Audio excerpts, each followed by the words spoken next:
یہ شیطان ہے نا، اس کا مقابلہ کرنا ہے تو آؤ نا محمد صلی اللہ علیہ وسلم سے پوچھتے ہیں نا کیسے مقابلہ کریں۔ اس پر تو میں نے جانا نہیں، میں تو بھاگا گیا فلاں کے پاس، اب اس نے تویز پر تمہارا گمان بنا دیا، لے کر صرف تویز گیا تھا، اس نے 10 دکھ دا ٹوکرا تیرے تے پایا۔ اعوذ باللہ من الشیطان الرجیم، بسم اللہ الرحمن الرحیم۔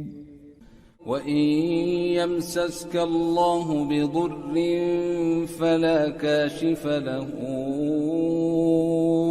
إِلَّا هُوَ وَإِن يُرِدْكَ بِخَيْرٍ فَلَا رَادَّ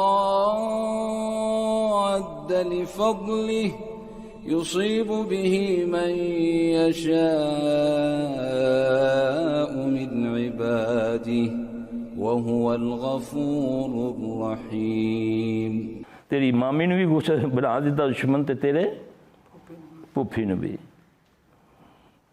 تو اب نہیں جی جن نے گل کیتی ہے،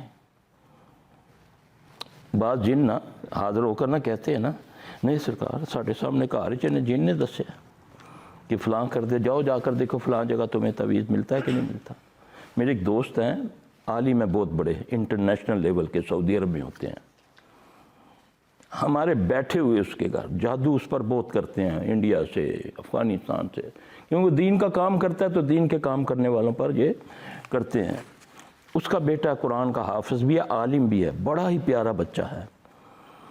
ہم بیٹھے ہوئے گھر میں تو مجھے کہتا سلفی صاحب باہر لان گئے، وہاں انہوں نے وہ مرغیاں بھی رکھی ہوئی تھی اور ایسے نا کچی سی، وہاں ریتلی زمین چھوڑ دیتے ہیں نا لان وغیرہ کے، کوئی پودے لگاتے ہیں کوئی لگاتے، کہتے فلاں جگہ پر نا مجھے زمین کے اندر نا شاپنگ بیگ نظر آ رہا ہے،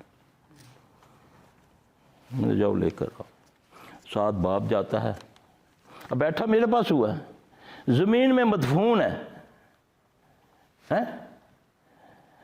اب وہ جا کر وہ کھدائی کرتا ہے تو نیچے سے ایک شاپنگ بیگ نکلتا ہے، اس میں گوشت ہے، خون ہے، سوئیاں ہیں، یہ سارا ہے۔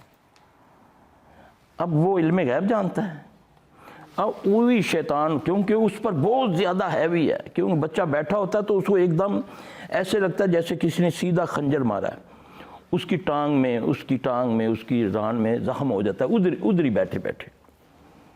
اچھا دیکھا وہی چیز جو اس نے دیکھی تھی، اب یہ اس کو کون بتا رہا ہے؟ اس کو شیطان بتا رہا ہے۔ اس نے یہی کیا کر کے تمہارے ذہن میں بات ڈالی اور تمہارا یقین بن گیا کہ واقعی یہ مجھ پر جادو ہوا ہے، کسی نے کیا ہوا ہے۔ اب وہ تو سمجھتے ہیں بیچارے عالم ہیں، الحمدللہ اس کام کو بھی وہ الحمدللہ اللہ تعالیٰ اس کو توفیق دے ہے، تو میرے سے بہت چھوٹے ہیں لیکن اس معاملے میں مجھے استاد مانتے ہیں، اللہ اس کو جزائے خیر دے۔ تو اس کو سمجھایا ہوا ہے کہ ان چیزوں پہ بلیو نہیں کرنا۔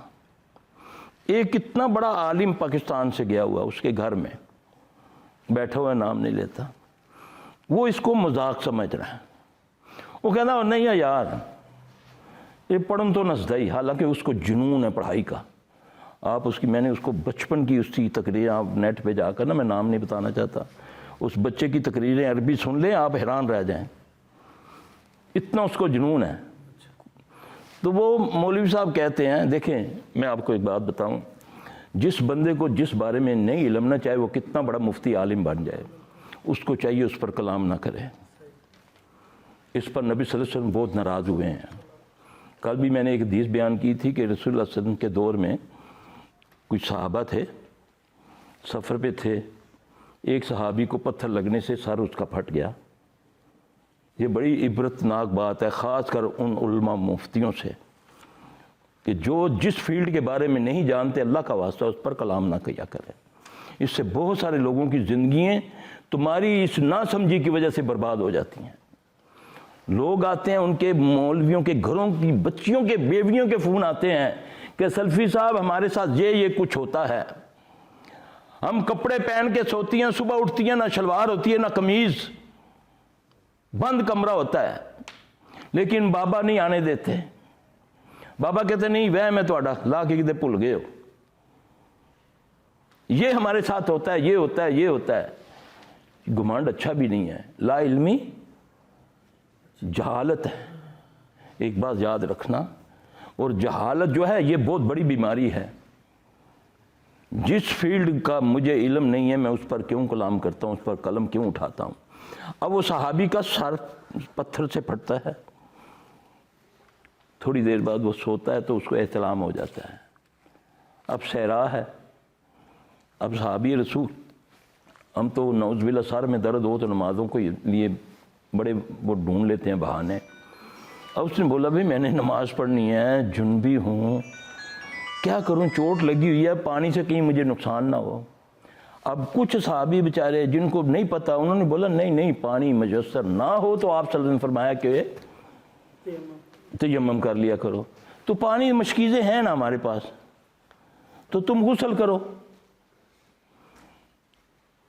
انہوں نے غسل کیا, اس زخم سے ریئیکشن ہوا, وہ مر گیا.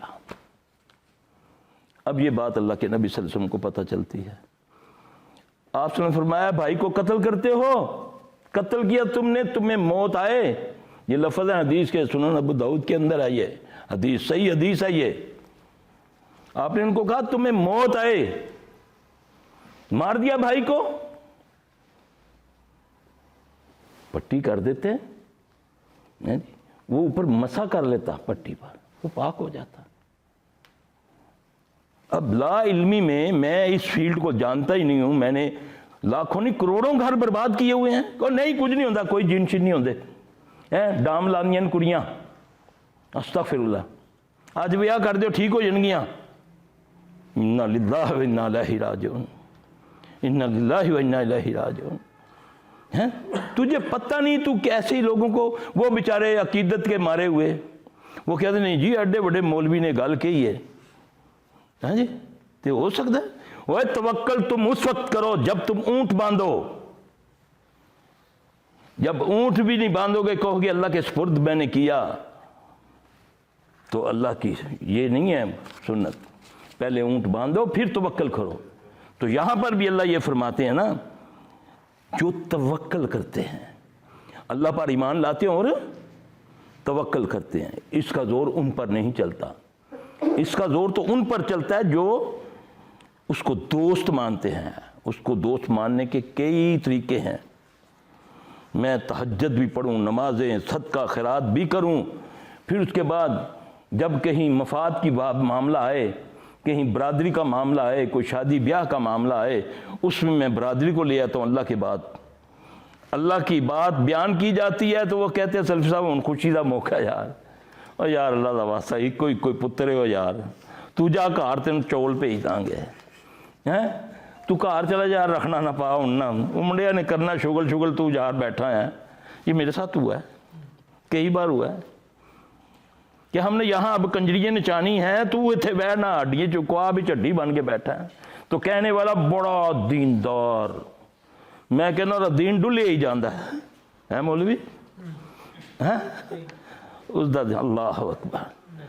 کبھی نہ, اللہ تعالیٰ عمل کو دیکھتا ہے, عمل کو. یاد رکھنا, اے چچا عباس, اے پھپھی صفیہ, بیٹی فاطمہ, دل میں کبھی گھمنڈ نہ لے آنا کہ ہم نبی کے رشتہ دار ہیں. عملی عملی عملی. اور پھر جہالت ایک بیماری ہے, اللہ اس بیماری سے محفوظ رکھے.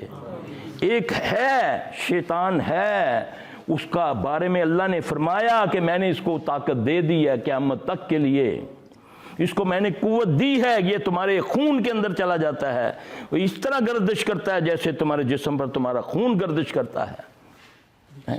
لیکن اس پر بھی تو اب فلسفے, قرآن شفا ہے, شفا ضد ہے بیماری کی, جیسے اندھیرا روشنی کی ضد ہے. بیماری ہے تو شفا ہے نا, قرآن شفا ہے. اس پر بھی دلیلیں قیاس کرتا ہے, نہیں جی یہ تے شفا ہوئے بس پڑھ کے اپنی اصلاح کرو. تو نبی صلی اللہ علیہ وسلم نے فرمایا سورہ فاتحہ شفا ہے. صحابی بچھو کے کاٹنے والے پر سورہ فاتحہ پڑھتے ہیں. یہ فزیکلی تکلیف ہوئی یا اس کو وہ جس کو روحانی بولتے ہیں, جی نبی صلی اللہ علیہ وسلم کو بچھو نے کاٹا, جسم پہ کاٹا, آپ صلی اللہ علیہ وسلم نے نمک پانی استعمال کیا, آپ صلی اللہ علیہ وسلم نے اس پر فلک ناس پڑھی. یہ بات کیا ثابت کرتی ہے؟ قرآن شفا ہے, ہر بیماری کی شفا ہے, اندرونی بیرونی ظاہری باطنی ہر بیماری کی شفا ہے قرآن. لیکن شفا بھی ہے، رحمت بھی ہے۔ رحمت کب ہوگی؟ جب اس پر عمل کروں گا۔